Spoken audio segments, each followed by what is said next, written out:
Hello दोस्तों, देखिए आज नीट का एग्ज़ाम हुआ। ठीक है। नीट का एग्ज़ाम जो आपका जो है आज के डेट में हुआ। और ये एग्ज़ाम जो है आपका इस बार एक इन्होंने अलग चीज़ की, वो क्या थी, एनटीए ने इस बार, अगर आपने इस चीज़ को ऑब्ज़र्व किया हो, नोट किया हो, तो एनटीए ने इस बार एक काम किया और वो ये कि उसने सेक्शन वाइज डिवीज़न नहीं किया। ठीक है। सेक्शन वाइज जो डिवीज़न होता था वो एनटीए ने इस बार किया ही नहीं। ठीक है। और उसने चारों सब्जेक्ट को एक साथ दे दिया। खासकर अगर मैं जो अपने सब्जेक्ट की बात करूं तो वो आपका जूलॉजी और बॉटनी, मीन्स पूरी जो बायो है वो मिक्स कर दी। ठीक है। उसने बायो को मिक्स कर दिया। अच्छा, इसमें कई कन्फ्यूज़न हुई। जब सेक्शन वाइज होता है तो आप थोड़ा सा गेस मारते हैं कि भाई ये क्वेश्चन अच्छा बॉटनी का है, ये क्वेश्चन जूलॉजी का है। ऐसे सेक्शन वाइज आप उसको कहीं ना कहीं गेस मारते हैं। ठीक है। होपफुली आपको ये बात समझ में आती है। फिजिक्स और केमिस्ट्री में आराम से समझ में आता है कि ये फिजिक्स का केमिस्ट्री का है, थोड़ा बहुत एक आधा क्वेश्चन। अदरवाइज बॉटनी जूलॉजी में कन्फ्यूज़न हो जाती है। ओके। तो आपका जो नीट का डिफ़िकल्टी लेवल है, अगर मैं बात करूं कि डिफ़िकल्टी लेवल क्या था, डिफ़िकल्टी लेवल आपका कुछ इस तरीके था नीट का कि भाई आपका देखो, तीन पेपर में हमेशा जो है डिफ़िकल्टी लेवल की अगर आप बात करेंगे तो पेपर में हमेशा तीन पैटर्न में क्वेश्चन रहते हैं। इजी रहेगा किसी भी सेक्शन की, अगर आप बात करोगे किसी भी सेक्शन की तो क्वेश्चन एक कुछ होंगे इजी, मैक्सिमम नंबर हमेशा इजी के होते हैं। फिर मॉडरेट, कुछ जो एवरेज होते, और कुछ होते हैं टफ या हार्ड लेवल होता है। तो इस बार जो नीट में 2025 में अपने डिफ़िकल्टी लेवल की अगर मैं बात करूं तो किस तरह के डिफ़िकल्टी लेवल पूरा पैटर्न था उसको जरा अगर देखें हम लोग, तो डिफ़िकल्टी लेवल अपने पास कुछ ऐसा था।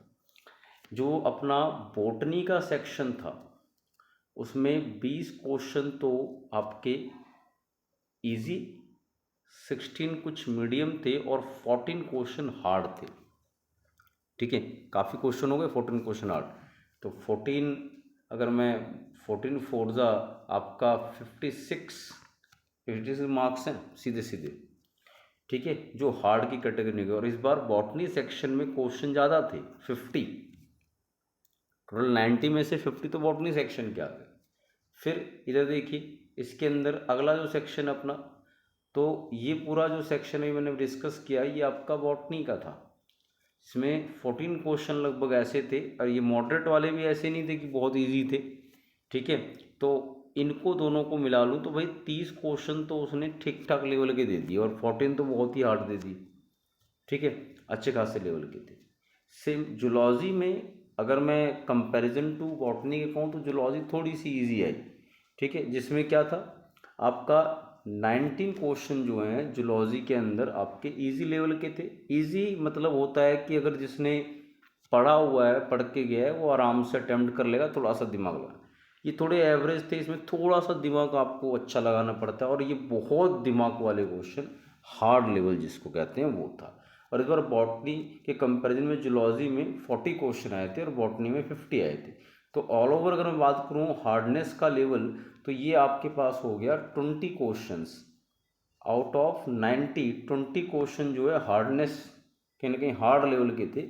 और वो 20 क्वेश्चन जो थे अगर मैं बात करूँ तो आपको पता है 24 मार्क्स का सीधे कहीं ना कहीं डिफरेंस क्रिएट करता है। और आपको पता है बायो में तो अपने 360 में से आपके 320 प्लस अगर रहेंगे तो कहीं ना कहीं नीट में सिलेक्शन का चांस रहता है। ठीक है। और 80 मार्क्स का अगर हार्डनेस लेवल दे दिया उसने, और उसमें से किसी के 40 भी कट गए तो 320 है, और उसमें भी इन सब में भी कहीं ना कहीं कटेंगे, तो पेपर ठीक ठाक लेवल, डिफ़िकल्टी लेवल सही लेवल था। तो ऑल ओवर अगर देखें आप, तो ऑल ओवर पेपर में जो 90 क्वेश्चन थे उसमें 20 तो डिफ़िकल्टी हार्ड लेवल के थे, 31 थोड़े मीडियम लेवल के थे, और 39 ईजी थे, जिसने थोड़ा बहुत भी पढ़ा हुआ है, मतलब ठीक ठाक पढ़ा हुआ है अपने लेवल पे। जो एक बेसिक होता है सारा क्लियर है, तो 39 क्वेश्चन तो कर सकता था, थोड़ा सा बुद्धि लगानी थी। बाकी 31 क्वेश्चन में थोड़ा दिमाग हायर लेवल का, 20 क्वेश्चन थोड़े हार्ड लेवल के थे। तो ये ऑल ओवर अगर मैं डिफ़िकल्टी लेवल की बात करूँ पेपर के अंदर, पेपर डिस्कशन में अभी आज नहीं डाल रहा हूँ, उसको कल या होपफुली परसों डाल दूंगा। लेकिन जो है आपका ये डिफ़िकल्टी लेवल की अगर मैं बात करूँ, ये बहुत इंपॉर्टेंट है। डिफ़िकल्टी लेवल से आप अपने आप को अगर नेक्स्ट ईयर के लिए प्रिपेयर कर रहे हैं, तो किस लेवल का हमें प्रिपेयर करके चलना होगा शुरू से, वो कहीं ना कहीं इम्पॉर्टेंट है। तो आपका समझिए कि इसके अंदर अब देखो, ऐसा मत सोचना कि भाई हर बार बॉटनी 50 क्वेश्चन आएंगे, जूलॉजी 40 क्वेश्चन आएंगे, ऐसा कुछ नहीं है। पता लगा अगली बार पैटर्न उल्टा हो गया, बॉटनी चली गई 40 पे, जूलॉजी चली गई 50 पे, या दोनों मोस्टली तो इक्वलाइज रहेंगे 45-45, लेकिन फिर भी प्रिपेयर दोनों को उसी लेवल पे करना होगा। ठीक है, तो डिफ़िकल्टी लेवल ध्यान रखें, हार्डनेस लेवल इस बार ऐसा है, इस तरह का है। ओके, अच्छा उसके बाद देखो, थोड़ा मैं अगर परसेंटेज वाइज जाऊँगा तो मुझे लगता है कि आप देखेंगे जो हार्डनेस लेवल है इन केस ऑफ बॉटनी, वो 28% क्वेश्चन जो थे वो हार्ड लेवल के थे, 40% ईजी लेवल के थे, और 32% मीडियम लेवल के थे। बॉटनी की बात कर रहा हूँ मैं, बॉटनी के अंदर। और वहीं अगर आप जूलॉजी में जाएंगे तो इसके अंदर आपको क्या मिल रहा है, 15% हार्डनेस लेवल था। मैंने पीछे ही बताया कि हार्डनेस लेवल जूलॉजी का थोड़ा कम था। ठीक है, मीडियम 37.5, ईजी 47.5, मीन्स इसमें स्कोर करना इस बार थोड़ा सा ज़्यादा आसान था कंपेयर टू बॉटनी की। क्लियर है? लेकिन ये जो मीडियम वाले क्वेश्चन है ये भी काफ़ी परसेंटेज में आए हैं, तो और इनका भी कहीं ना कहीं वेटेज होता है अच्छा। तो ऑल ओवर अगर मैं बात करूं कि मेरे से बायोलॉजी का अगर पेपर एनालिसिस की बात करेंगे, डिफ़िकल्टी लेवल की बात करेंगे, अगर 20 क्वेश्चन थोड़े हार्ड लेवल के हैं, तो ऑल ओवर पेपर जो है डिफ़िकल्ट लेवल का आया। ठीक है, 31 क्योंकि मॉडरेट लेवल के भी क्वेश्चन है, तो ऑलमोस्ट 51 क्वेश्चन ऐसे थे आउट ऑफ 90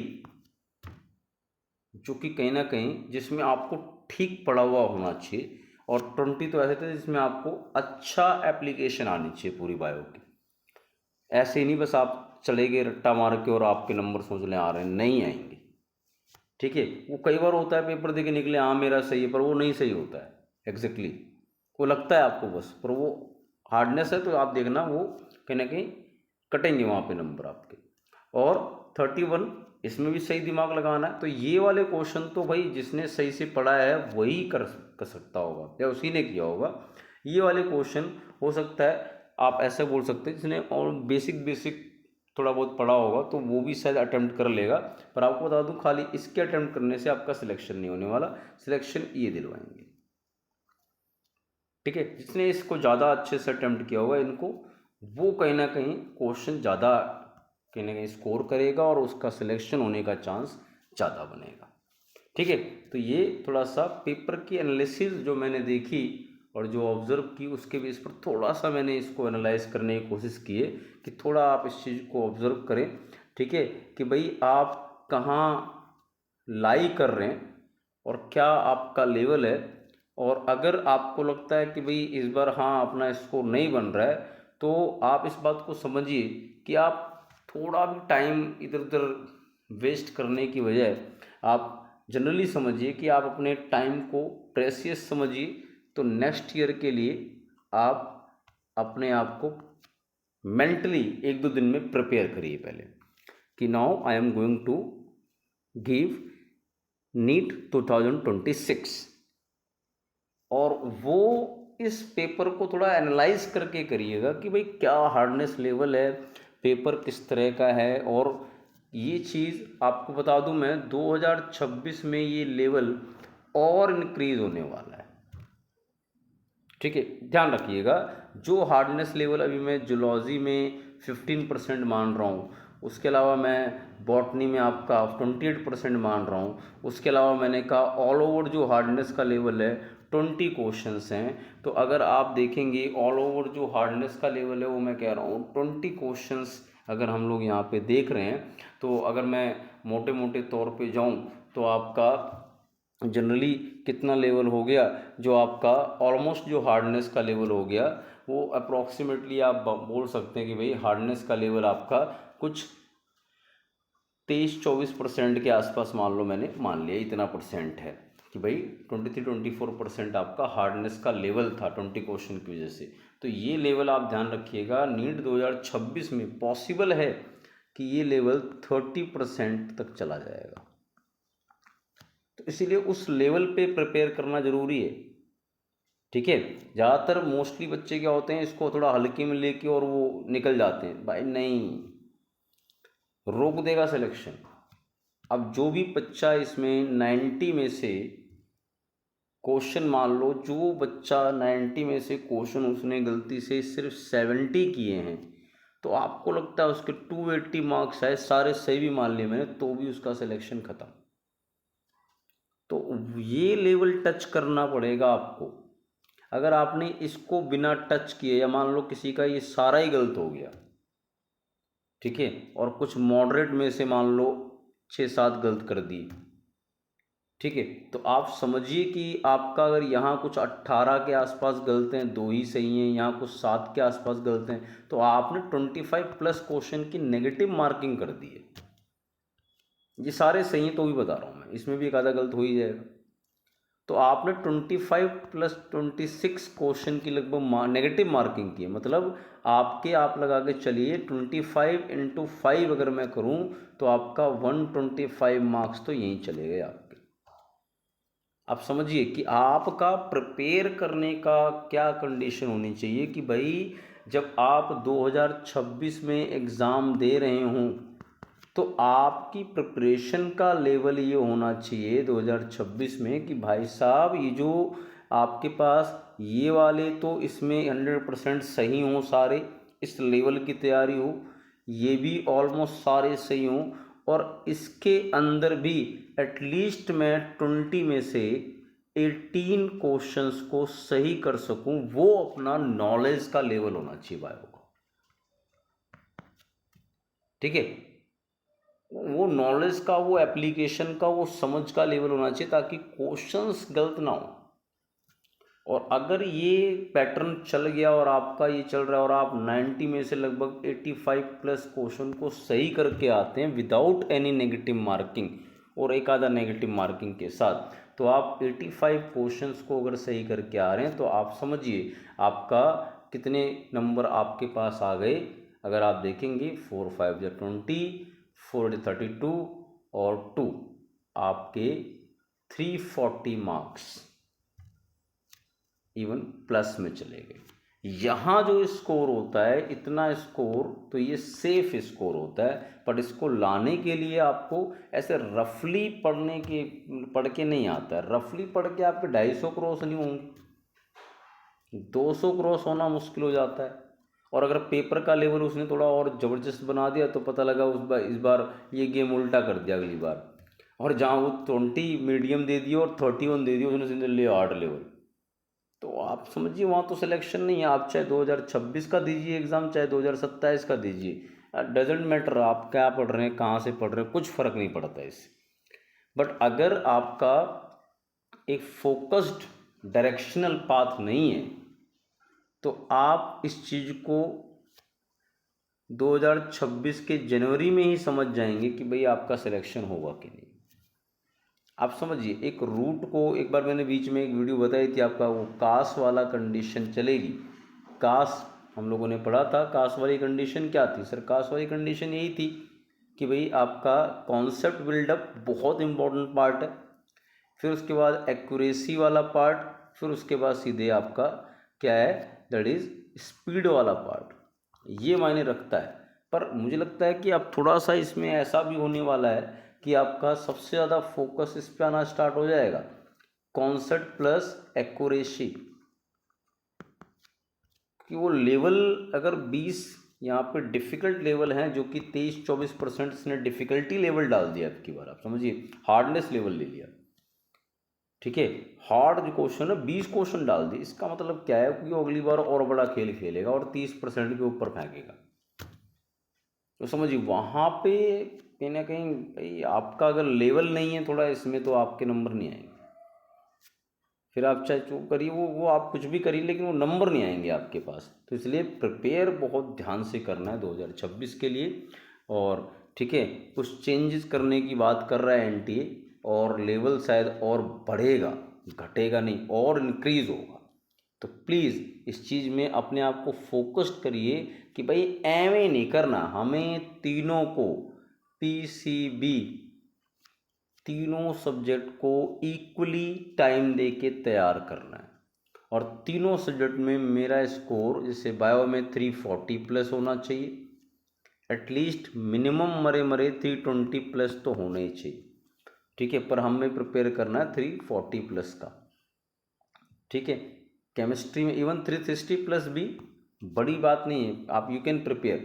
केमिस्ट्री में आपके आराम से 160 प्लस स्कोर हो सकता है, इवन 170 तक जा सकता है, 180 तक भी बच्चे लाते हैं। फिजिक्स की अगर मैं बात करूं तो फिजिक्स में स्कोर आपका जो है आराम से इसमें भी 150 160 हो सकता है, अगर आप सही से तैयारी करें तो पूरे साल, क्योंकि ये आपका नीट का एग्ज़ाम है, कोई आपका जो है जेई एडवांस का एग्ज़ाम नहीं है, जेई मेंस का एग्ज़ाम नहीं है जो फिजिक्स का बहुत हाई फाई लेवल आने वाला है। तो आप उसको प्रिपेयर करिए, ठीक है। केम के साथ भी है, फिर आपका बायोलॉजी के साथ, आपको तीनों को इक्वली प्रिपेयर करना पड़ेगा। तो पीसीबी में आपको स्कोर करना पड़ेगा तीनों में, तो ही सिलेक्शन होगा। और तीनों में ही स्कोर लगभग जो मैक्सिमम मार्क्स हैं उसके बस आसपास ही होना चाहिए, ठीक है, तभी कहीं सिलेक्शन होगा। ओके, खैर ये जो हम बात कर रहे थे डिफ़िकल्टी लेवल की बात हो रही थी, तो डिफ़िकल्टी लेवल पे मैंने आपको देखो बताया कि क्या लेवल है डिफ़िकल्टी का और क्या किस तरह की कंडीशन है। तो आई होप ये आपको समझ में आया होगा। थोड़ा सा इसको एनालाइज करिएगा, थोड़ा सा इसको देखिएगा कि भाई मेरा स्कोर कहाँ कैसे, ठीक है, और मैं कहाँ कहाँ गलती की। इवन आप नंबर मत काउंट करिए, लेकिन आप ये देखिए कि मेरी गलतियाँ कहाँ कहाँ हुई। ऑब्जर्वेशन करना ज़रूरी है, पेपर को एनालाइज करना ज़रूरी है, अदरवाइज़ तो आप अपने आप को समझेंगे कि भाई सब कुछ सही चल रहा है। ओके, चलिए, ऑल द बेस्ट, ठीक है।